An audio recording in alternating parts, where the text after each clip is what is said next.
नमस्कार, डेली 24 भारत देख रहे हैं आप। मैं हूं आपके साथ अनीता शर्मा। शुरुआत करते हैं यूपी की बड़ी खबरों से। खबर लखनऊ से निकल कर आ रही है, जहां पर नारकोटिक श्रेणी की दवाओं के खिलाफ कार्रवाई की गई है। बड़ी जानकारी निकल कर सामने आ रही है और ऐसे में अवैध भंडारण और बिक्री के मामले में केस दर्ज और 19 और दवा फॉर्मों पर मुकदमा किया गया है दर्ज। वाराणसी, सुल्तानपुर, भदोई, प्रयागराज के फॉर्म राधिका इंटरप्राइजेज के संचालक प्रशांत पर केस दर्ज किया गया है और ऐसे में मेड रेडीमेड के आकाश पाठक पर भी मुकदमा दर्ज किया गया है। श्री हरि फॉर्म के अमित जायसवाल पर भी केस दर्ज किया गया है और लाइसेंस निरस्त करने के निर्देश जारी किए गए हैं। बड़ी जानकारी आपको दे दें, खबर यूपी से निकलकर सामने आ रही है और ऐसे में बड़ी जानकारी है ये, जहां पर नारकोटिक्स श्रेणी की दवाओं के खिलाफ बड़ा अभियान चलाया गया है और बड़ी कार्रवाई देखने को मिली है। अवैध भंडारण और बिक्री के मामले में केस दर्ज किया गया है और 19 दवा फॉर्मों पर मुकदमा दर्ज किया गया है और ऐसे में अवैध भंडारण और बिक्री के मामलों में केस दर्ज है। 19 और दवा फॉर्मों पर मुकदमा दर्ज किया गया है। वाराणसी, सुल्तानपुर, भदोई, प्रयागराज के ये फॉर्म है और ऐसे में ये बड़ी कार्रवाई देखने को मिल रही है।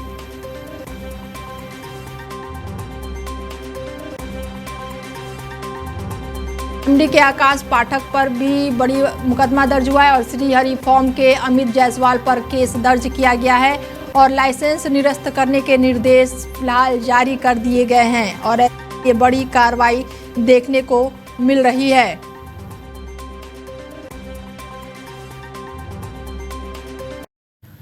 रामपुर में एमपी एमएलए कोर्ट ने सपा नेता आजम खां को अमर सिंह से जुड़े मामले में निर्दोष करार दे दिया है और ये मुकदमा लखनऊ के गोमती नगर थाने में उस वक्त दर्ज हुआ था जब अमर सिंह ने आरोप लगाया था कि आजम खां ने उनके बारे में आपत्तिजनक टिप्पणी की थी। लंबे समय से चल रही सुनवाई के बाद अदालत ने ये माना कि आरोपों को साबित करने के लिए पर्याप्त साक्ष्य प्रस्तुत नहीं किए गए और इसी आधार पर कोर्ट ने आजम खां को आरोपी से पूरी तरह से आरोपों से मुक्त कर दिया है। हालांकि फैसले के बावजूद आजम खान फिलहाल जेल में बंद है क्योंकि वो अन्य मामलों में सजा काट रहे हैं। उनके अधिवक्ता ने कहा है कि ये फैसला साबित करता है कि अभियोजक पक्ष इस मामले में कोई भी ठोस प्रमाण पेश नहीं कर सका, जिसके चलते अदालत ने उन्हें बरी करने का निर्णय लिया। और बड़ी जानकारी निकलकर वाराणसी से आ रही है, जहां पर कफ सिरप मामले से जुड़ी बड़ी खबर सामने आई है। 12 और फॉर्मों पर दर्ज कराया गया है केस। ड्रग्स विभाग ने फॉर्म पर दर्ज कराया केस सैली ट्रेंड से भेजी गई थी अवैध कफ सिरप और इसके साथ ही लगातार कार्रवाई देखने को मिल रही है। ड्रग्स विभाग की जांच में सभी फॉर्म पाए गए थे बंद और कई फॉर्मों की जगह जनरल स्टोर, कपड़ों की दुकानें थी और ऐसे में विभाग ने तहरीर देकर 12 फॉर्म दर्ज किए हैं और पहले ही 28 दवा कारोबारियों पर केस दर्ज हो चुका है। वाराणसी में अब तक 38 फॉर्मों पर दर्ज हो चुके हैं केस।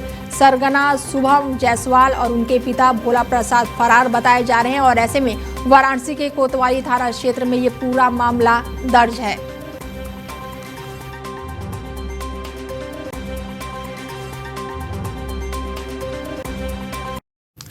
संभल के विधानसभा निर्वाचन क्षेत्र के निर्वाचित नामावली के एसआईआर के तहत जनपद में जिलाधिकारी डॉक्टर राजेंद्र ने निर्देश दिया कि गणना पात्रों के वितरण संग्राम हो और साथ ही डिजिटलाइजेशन का कार्य तेजी से आगे बढ़ रहा है और इसी क्रम में विकास खंड असमोली के कंपोजिट विद्यालय अमरौला भी बूथ संख्या 11, जहां पर कुल 1000 से ज्यादा मतदाता पंजीकृत हैं। बीएलओ पंकज को पूरी तरह से डिजिटलाइजेशन कर दिया गया है और वो जनपद के 9वें बीएलओ बन गए हैं, जिसके तहत अब बूथ को 100% डिजिटल रूप में परिवर्तित किया गया है और इसके अलावा बूथ संख्या और मतदाताओं का डेटा भी बीएलओ ओम सिंह लगातार जुटा रहे हैं और ऐसे में अब बीएलओ लगातार ये काम करते हुए दिखाई दे रहे हैं। एसआईआर की प्रक्रिया का जो प्रथम चरण है, जिसमें ड्राफ्ट पब्लिकेशन होगा, वह 4 दिसंबर तक चलेगा। हमारे जनपद में कुल 15,70,306 वोटर्स हैं और उन सभी के घर पर बीएलओ पहले बीएलओ ने गणना प्रपत्र वितरित किए, उसके बाद संग्रह और डिजिटलाइजेशन का काम जनपद में जारी है। वर्तमान में 47.08% अर्थात 7,39,200 96 जो फार्म हैं, गणना प्रपत्र हैं, वो डिजिटलाइज हो चुके हैं। हमारे यहाँ कुल 1652 BLO हैं, जिसमें 62 आंशिक बिलारी में हैं, जो बदायूं के मुरादाबाद के अंतर्गत काम होता है, और हमारे 1590 BLO हैं जो ग्राउंड पर काम कर रहे हैं। तो दिन और रात दोनों समय हमारे डिजिटलाइजेशन का काम होता है, और जो प्रक्रिया है वो हम प्रयास करेंगे कि शीघ्रातिशीघ्र पूर्ण हो जाए। पीलीभीत के थाना गजरौरा क्षेत्र में पुलिस ने एक वांछित आरोपी को गिरफ्तार करने में बड़ी सफलता हासिल की है। मुखबिर की सूचना पर यह कार्रवाई की गई। पुलिस ने कुलवीर सिंह को सक्रिय अभियान के तहत पकड़ने में सफलता पाई है। कुलवीर सिंह कई दिनों से दर्ज मुकदमों में वांछित चल रहा था और उसकी गिरफ्तारी पुलिस के लिए प्राथमिकता बनी हुई थी। पकड़े गए आरोपी को शाहगढ़ तिराहे से दबोचा गया है और उसके पास से कई आपत्तिजनक सामग्री भी मिले हैं और इसकी जानकारी फिलहाल सामने नहीं आई है। गिरफ्तारी के बाद से आरोपी को जेल भेज दिया गया है और इसके तहत लगातार कार्रवाई की जा रही है। पुलिस अधिकारियों ने इसे कानूनी व्यवस्था को मजबूत करने और अपराधों पर सख्त कार्रवाई करने का उदाहरण बताया है।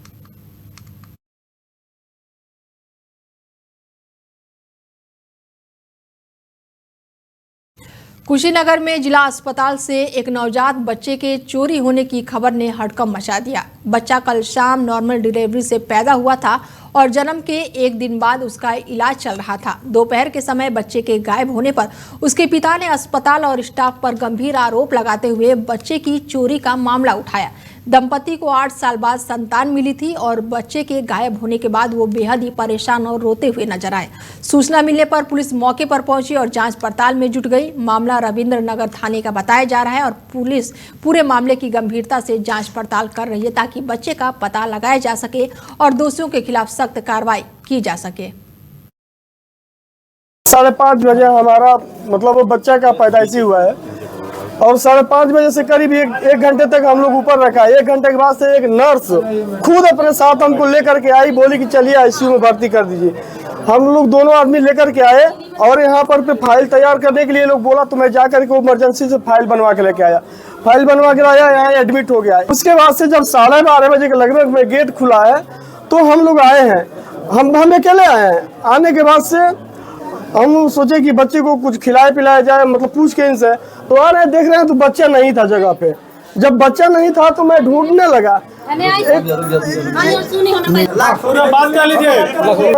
बता रहे हैं उसके बाद से जब बच्चा नहीं था तो मैं ढूंढ रहा था तो एक नर्स वो साड़ी पहने हुए थी, वो बोल रही है कि क्या हुआ। मैं बोला कि मेरा बच्चा नहीं दिखाई दे रहा। तो बोली कि ठीक है आप जाइए दूध लेकर के आइए। और ये नर्स भी बोली कि जाइए अब दूध लेकर आइए, आपका बच्चा इधर ही होगा, मिल जाएगा। 5:30। खबर पीलीभीत से है जहां पर छात्र के सिर में गोली मारकर हत्या करने के मामले में पुलिस ने मृतक के पिता से शिकायत पर बड़ी कार्रवाई की और ऐसे में कई लोगों से पूछताछ लगातार की जा रही है और गंभीर धाराओं में केस दर्ज करके आरोपियों की तलाश शुरू कर दी गई है। तो वहीं छेड़छाड़ के पीड़ित ने पुलिस गंभीर आरोप लगाए हैं और साथ ही कहा गया है कि पुलिस समय रहते आरोपियों को पकड़ लेती तो उसके भाई की हत्या होने से बच सकती थी। थाना अध्यक्ष गौतम सिंह ने घटना की जांच फिलहाल शुरू कर दी है। मैं डेली पढ़ने के लिए जाती हूँ विशल पर। तो आए दिन मेरे गांव का एक आशीष नाम का लड़का था, वो मुझे छेड़ता था। तो मैंने आके अपने घर पे कहा था तो हमारे भाई उसके घर शिकायत लेके गए थे, पर उनके घर वालों ने नहीं सुनी और हमारे भाई को मारा, गाली दी के भगा दिया। हमने दुरिया थाने में रिपोर्ट दर्ज कराई। पुलिस कितनी तारीख को दर्ज कराई थी? 13 को कराई थी पहले जी। पुलिस नहीं आई। 2 दिन बाद 15 तारीख को आई पुलिस के। जब वापस पुलिस आई उन्हें कोई मिला नहीं घर पे। उसके बाद वो वापस लौट गई। वापस लौटने के बाद उन लोगों ने आके हमारे घर पे हमला कर दिया। उसमें हमारे भाई ताऊ के चोट लगी थी, जिसमें मेडिकल भी हुए थे और हवाई फायरिंग भी की थी। लखनऊ की महिला प्रेमवती ने 1 महीने पहले शिकायत दर्ज कराई थी। बुधवार सुबह 10 बजे वो थाने पहुंची और दरोगा संजय गुप्ता से न्याय की गुहार लगाई, लेकिन शिकायतकर्ता के अनुसार दरोगा संजय गुप्ता ने उससे अभद्र व्यवहार किया और उन्हें थाने से भगा दिया। प्रेमवती ने बताया कि दरोगा ने कहा कि लात मार देंगे तो घुस जाओगी। घटना से आहत प्रेमवती ने लिखित शिकायत BKT ASP ज्ञानेंद्र सिंह को सौंप दी और इसके साथ ही मामले की जांच कार्रवाई भी अब शुरू हो गई है। पूरे मामले की जानकारी सामने आ गई है और अब प्रशासन द्वारा शिकायत की गंभीरता से जांच करने की प्रक्रिया शुरू हो गई है। मामला हमारा खेती के विवाद चल रहा है। वो जो उनके रतिभान है, उनके लड़का दोनों, और वो हमको गाली दे रहे मार रहे हम वहाँ से भाग के आए। वो गाली इस बात की दे रहे हम पानी लगा रहे, उनके खेत में थोड़ा चला गया उस गड्ढा से, और बाकी कोई विवाद नहीं, मतलब नहीं, हमको गाली दे रहे रपटा रहे। हाँ, थाने आए यहाँ इटौंजा में, यहाँ दे गए एप्लीकेशन, यहाँ हमारी कोई सुने नहीं। जब कोई भी नहीं सुना, ना कोई वहाँ गया ना कोई पूछा। फिर वहाँ से हम यहाँ आए थाने, तीसरे दिन हम कहें साहब हमारी कोई बातें नहीं सुन रहे हैं। वो मिले, वो कहीं देख लेना, उनसे कहिए वो एप्लीकेशन उनको दे देना, देख ले हैं। तो वहाँ वो उनको दे दिया, कोई वहाँ गया। पीलीभीत पुलिस ने एक बड़ी सफलता हासिल की है। मुखबिर की सूचना के आधार पर बड़ी कार्रवाई की गई है। पुलिस ने जिले के टॉप 10 गौकस अपराधियों से शामिल एक आरोपी को गिरफ्तार किया है और ये मामला थाना बरखेड़ा क्षेत्र का बताया जा रहा है। पकड़े गए अपराधी के पास से पुलिस ने अवैध तमंचा, जिंदा कारतूस बरामद किया है, जिससे उसके अपराध की गंभीरता स्पष्ट होती है। और इसके बाद से पुलिस ने आरोपियों के खिलाफ संगीन धाराओं में मामला दर्ज कर लिया है और न्यायिक हिरासत में भेज दिया है। पुलिस अधिकारियों ने इसे सफलता को जनता की सुरक्षा और कानून व्यवस्था के प्रति प्रतिबद्धता का उदाहरण बताया है। उनका कहना है कि ऐसे अपराधियों पर कार्रवाई जारी रहेगी और किसी भी प्रकार की अवैध गतिविधियों को बर्दाश्त नहीं किया जाएगा।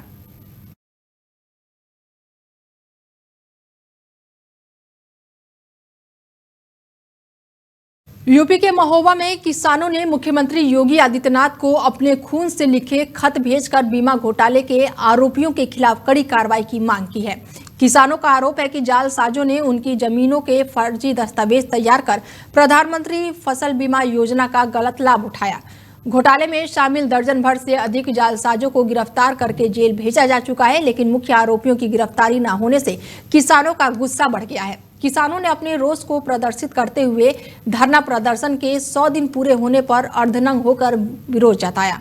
उनका कहना है कि बीमा घोटाले की सीबीआई या फिर एसआईटी की जांच कराए, दोषियों को सजा दी जाए।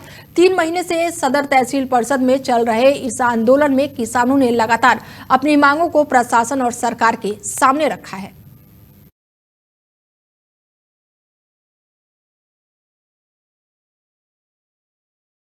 पीलीभीत में एसआईआर कार्य पूरा करने वाले 2 बीएलओ को डीएम ने सम्मानित किया है। डीएम अफसर से आयोजित समारोह को मुख्य उद्देश्य चुनाव संबंधित कार्यों में लगे कर्मचारियों का उत्साह बढ़ाना है। डीएम ज्ञानेंद्र सिंह ने सम्मानित बीएलओ को अंग वस्त्र पहनाया और प्रशस्ति पत्र देकर उनके उत्कृष्ट कार्य को प्रशंसा की। साथ ही उन्होंने और कर्मचारियों से भी इसी उत्साह और समर्पण के साथ काम समय पर पूरा करने के लिए बात कही और साथ ही बीएलओ में बरखेड़ा विधानसभा क्षेत्र के भाग संख्या 107 से, जो कि अजीत है, और इसके साथ ही 118 बेबी सिंह कॉलोनी के हैं, जिन्हें अंग वस्त्र देकर सम्मानित किया गया। और ऐसे में अब बीएलओ को लेकर लगातार चल रही राजनीति में ये बड़ा कदम माना जा रहा है। उन्होंने कहा है कि कर्मचारियों को प्रोत्साहित करने के लिए ऐसे कार्यक्रम नियमित रूप से आयोजित किए जा रहे हैं। हमारे जनपद में लगभग 10 बीएलओ ने पूरा काम कर लिया है। उनमें से 2 बीएलओ जो आपने अभी देखा कि तापसी मंडल और राजेश कुमार, इन 2 बीएलओ ने भी अपना काम पूरा किया है, तो आज मैंने स्वयं उनको सम्मानित किया है। तो मैं बस यही संदेश देना चाह रहा हूँ कि काम को बोझ ना समझे, और पूरे जनपद पीलीभीत में हम लोगों ने सभी बीएलओ के लिए बहुत सारी लोगों को उनकी मदद के लिए भेज दिया है। जैसे पंचायत सहायक हो गया, हमारा रोजगार सेवक हो गया, कुछ गाँव के टीचर्स हैं, सफाई कर्मचारी है, इसके अलावा चौकीदार है गांव का, इसके अलावा युवक मंगल दल के लोग हैं। इन सब लोगों को उस बीएलओ की, इन सभी बीएलओ की मदद के लिए हम लोगों ने कहा। यूपी के पीलीभीत में उस समय हड़कंप मच गया जब एक कार अनियंत्रित होकर सीधे तालाब में जा गिरी। हादसे के दौरान कार पूरी तरह से पानी में डूब गई। कार के अंदर सवार व्यक्ति की जान खतरे में पड़ गई, लेकिन मौके पर मौजूदा राहगीर और तालाब में मछली पकड़ रहे नाविक ने बहादुरी दिखाते हुए तालाब में कूदकर उसकी जान बचाई। प्रत्यक्षदर्शियों के अनुसार कार अचानक सड़क से हटकर तालाब की ओर बढ़ी और कुछ ही क्षण में पानी में समा गई। और इसी बीच घटना को देखते हुए राहगीर मौके पर पहुंचे और उसे बचाया। बता दें कि ये वही तालाब है जहां पर नाविक भी मौजूद थे, लेकिन दोनों ने मिलकर कार में फंसे व्यक्ति को किसी तरह बाहर निकाला और हादसे की सूचना मिलते ही नगर मजिस्ट्रेट सहित भारी पुलिस बल मौके पर पहुंच गए। भीड़ काफी देर तक घटनास्थल पर जमा रही। पुलिस ने कार स्वामी को अस्पताल भिजवाकर स्थिति का जायजा लिया और आगे की कार्रवाई भी शुरू कर दी है।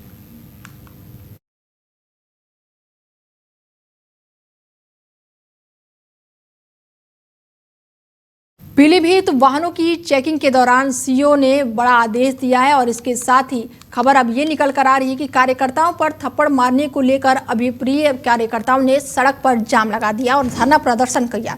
पुलिस के खिलाफ जमकर नारेबाजी करते हुए सीओ से अभद्रता को लेकर कार्रवाई भी की गई और ऐसे में जमीन पर बैठे हुए लोगों ने जमकर प्रशासन के खिलाफ कार्रवाई की मांग की और ऐसे में 2 थानों की फोर्स पूरी तरह से मामले को संज्ञान में लेते हुए और शांति व्यवस्था कायम रखने के लिए लगातार वहां पर मौके पर भरोसा दिलाते हुए इकट्ठी रही।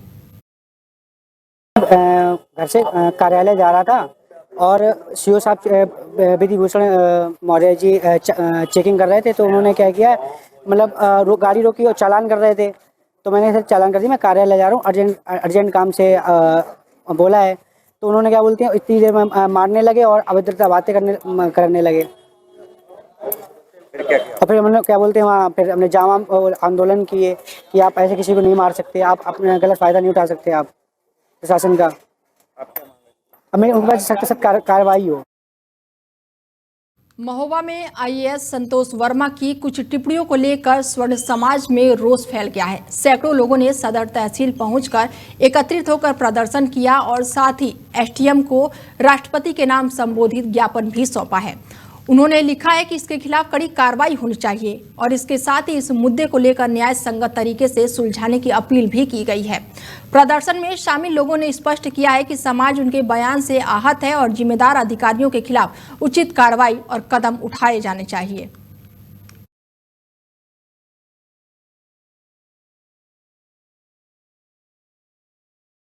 सहारनपुर के आजाद समाजवादी पार्टी के कार्यकर्ताओं ने संविधान बचाओ रैली की तैयारियां पूरी कर ली है और आज बड़ी संख्या में पार्टी के कार्यकर्ता गाड़ियों के साथ मुजफ्फरनगर के लिए रवाना हुए और मैदान में बड़ी रैली का आयोजन किया गया। रैली में हजारों लोगों के बैठने की व्यवस्था की गई, जिसके चलते सुरक्षा और पार्किंग को लेकर भी व्यवस्था की गई और इस कार्यक्रम में सांसद चंद्रशेखर आजाद भी पहुंचे। पार्टी के पदाधिकारी और कार्यकर्ता अपने गाँव जाकर मुजफ्फरनगर की रैली को लेकर ये बड़ी तैयारी की गई। जैसे कि आज 26 नवंबर 2025 को एक महान दिन संविधान दिवस में जो रैली का आयोजन किया जा रहा है चंद्रशेखर भाई के द्वारा, तो उससे ये साबित होता है कि रैली समाप्त होने के बाद अदर पार्टी और अदर वाई लोगों को ये पता चल जाएगा कि भीम आर्मी संगठन और आजाद समाज पार्टी कितना मजबूत है और उनमें कितना उत्साह है रैली के प्रति। सुबह से तैयार होकर और जाने के लिए उमड़ी जो जन सैलाब है हमारी पार्टी का, इतने एकत्रित है। विधानसभा गेट से 100 गाड़ियां करीबन जा रही है और लोगों का हुजूम भी दिख रहा है कि सड़कों पर जगह जगह पर आदमी हमारे भीम आर्मी आजाद समाज पार्टी के खड़े हैं। एक रैली का आह्वान हमारे नेता चंद्रशेखर आजाद जी ने जो किया है और इसमें हमारे नेताजी ने जो कहा है 50 लाख आदमी इसमें संविधान की शपथ ग्रहण करेंगे और इसमें इतना जन सैलाब उमड़ रहा है और सभी क्षेत्रों से, हर जिले से, हर प्रदेश से बहुत काफ़ी संख्या में जन सैलाब उमड़ रहा है और वहाँ से नाचे गाड़ी है, कम से कम 8-10 कारें हैं और तीन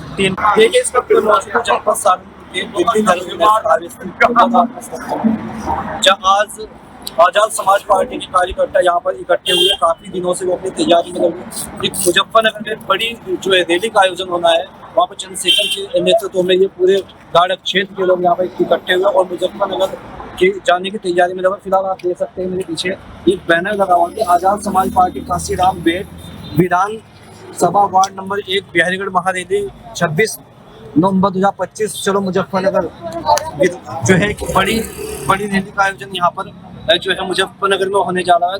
जो है काफी संख्या में यहाँ पर कार्यकर्ता मौजूद है, उनसे भी हमने बातचीत की है। उनका साफ तौर पर कहना है कि हम जो है काफी समय से जो है एक बड़ी रैली की तैयारी कर रहे थे। चंद्रशेखर के आह्वान के द्वारा ये रैली महा आयोजन किया जा रहा है और काफी संख्या में जो है क्षेत्र के लोग यहाँ पर इस रैली में अपना जो है पहुंचेंगे और काफी दिनों से अपनी तैयारी में लगे हुए थे। अपने सहयोगी हिमांशु के साथ Sunil Jaiswal, daily to India news.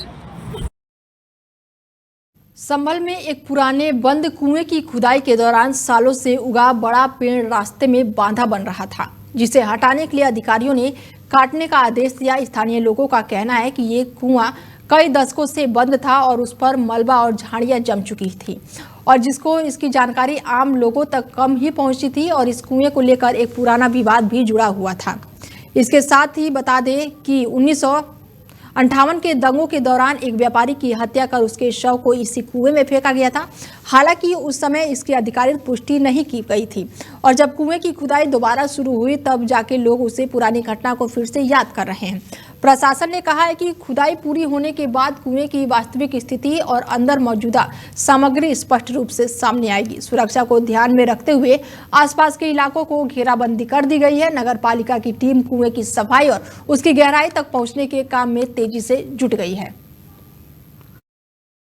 परसों जो है जब एक वर्ष हो गए थे संभल दंगे को लेकर, तो उस दिन कप्तान साहब और डीएम साहब ने पूरे संभल कस्बे का भ्रमण किया था। भ्रमण के दौरान ये चौकी नखासा चौकी एकता के पास चौकी एकता है, उसके पास यहाँ के कुछ व्यक्तियों द्वारा बताया गया कि जो पेड़ है उससे चबूतरा बना है, उसमें जो कुआं है, तो उस दिन सर द्वारा निर्देशित किया गया था यहाँ पर खुदाई करके देखने के लिए। तो आज इसी क्रम में नगर पालिका की टीम द्वारा जो स्टार्ट कराया गया है, और खुदाई में जो प्रथम दृष्टया दिख रहा है वो कुआं है, वो कुआं है जो दबा हुआ है। और यहाँ मतलब एक पेड़ स्थित है, इस पेड़ को वन विभाग की टीम बुलाकर दिखाया गया है उनको। ये पेड़ आज कल में कट जाएगा, इसे पूरे जो है खुदाई कराई जाएगी। अमेठी क्षेत्र में 33 साल के युवक का शव संदिग्ध परिस्थितियों में फांसी के फंदे से लटका हुआ मिला। ये घटना युवक के घर के कमरे में हुई, जहां उसे लटका देखा गया। परिजनों ने बताया कि कुछ समय से युवक मानसिक रूप से अस्थिर था। परिजन घटना की सूचना पुलिस को दी, और जिसके बाद से थाने पुलिस मौके पर पहुंची और शव को कब्जे में ले लिया। इसके साथ ही कार्रवाई शुरू कर दी गई है और इलाके में चिंता और शोक का माहौल पैदा हो गया है।